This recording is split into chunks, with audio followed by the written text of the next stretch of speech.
Cuando se menciona el cartel de Medellín, un nombre inevitablemente eclipsa todo lo demás: Pablo Escobar. Pero en la penumbra, y más allá de los focos, operaba una figura clave, un hombre que prefería las sombras, una mente calculadora y estratégica, sin la que aquel imperio, hecho de polvo blanco, jamás habría alcanzado su magnitud. Su sello no era la violencia desbordada ni las multitudes coreando su nombre. Era más bien un bigote prolijo, una boina discreta, camisas holgadas y pantalones sin pretensión.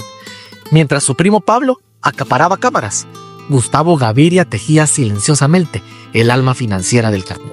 Era invisible para muchos, pero absolutamente esencial. A diferencia del carismático patrón, Gustavo evitaba las fiestas con celebridades, las portadas de revistas o los discursos populistas. No necesitaba ser aplaudido. Su poder residía en su mente aguda para los números. Multiplicaba los billetes con destreza, y para algunos, él era el verdadero cerebro detrás del trono. Más rico incluso que Pablo Escobar. Gustavo era otra cosa. Tenía gustos refinados, le encantaban los relojes exclusivos y vivía en residencias aún más lujosas que las del propio patrón. Era un hombre meticuloso con las cuentas, brillante en estrategia, pero lento con las armas. Hijo de uno de los hermanos de Hermilda Gaviria, madre de Pablo. Nació en Pereira, aunque fue en Envigado, Medellín, donde creció y donde su destino se tejió junto al de su primo. Desde jóvenes compartieron una ambición voraz y un talento casi instintivo para hacer dinero fácil. Robaban bancos, saqueaban taquillas de cine, sustraían lápidas que luego revendían como nuevas e incluso secuestraron personas. Llegaron a trabajar para un capo del contrabando de cigarrillos, pero pronto sus miradas se clavaron en un negocio tan rentable como maldito: la cocaína. Un kilo costaba $600 producirlo y se vendía por $100,000 en las calles de Estados Unidos. Un margen tan obsceno que los primos no tardaron en volcarse de lleno. Fue en un modesto Renault donde emprendieron camino hacia los Andes. Decididos a conseguir la materia prima de su imperio, Pablo llevaba una chaqueta de cuero con compartimentos secretos que su propia madre le ayudó a coser. Ahí ocultaba el dinero y parte de la coca. De vuelta en Medellín, se dice que sus primeros clientes fueron los influyentes hermanos Ochoa. Luego decidieron procesar ellos mismos la pasta base y exportarla directamente. Su primera gran aliada fue Griselda Blanco, quien aceptó su producto y les abrió las puertas del mercado en Norteamérica. Pero no todo era gloria. En una de sus primeras operaciones fueron capturados con 39 libras de cocaína escondidas en las llantas de repuesto de un camión. Estaban con Mario Henao Vallejo, cuñado de Pablo, y otros 3 hombres. La cocaína aún no era un concepto claro para muchos, pero ese error los marcaría. En menos de 5 años pasaron de ladrones de carros a multimillonarios que controlaban el 80% de la cocaína mundial. Mientras Pablo daba discursos y buscaba votos, Gustavo organizaba planillas, logística y movimientos millonarios. Él era el engranaje silencioso y el equilibrio de la organización.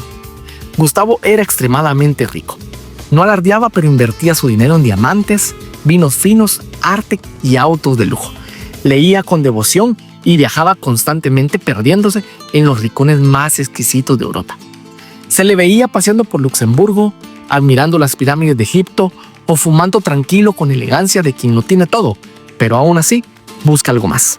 Era dueño del 50% de la hacienda Nápoles, aunque la historia solo recuerda a Escobar.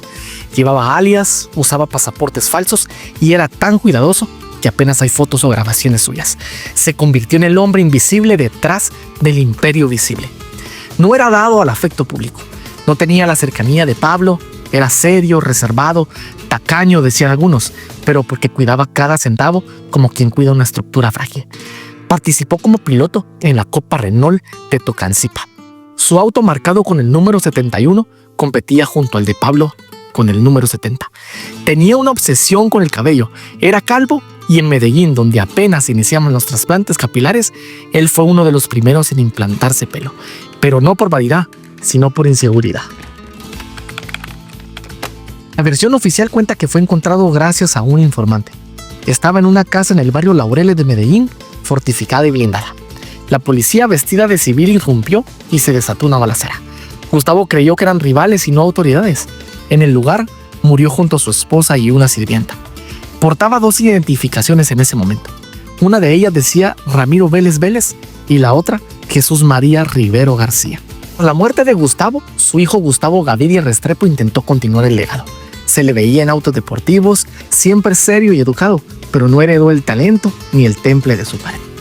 Y entonces surgió una teoría inquietante. que fue el propio Gustavito quien entregó a Pablo. Lo torturaron los Pepes y que bajo presión reveló la ubicación de su tío. El mismo día que Pablo cayó abatido, 2 de diciembre de 1993, cayó también abatido Gustavito. ¿Causa y efecto o venganza y traición?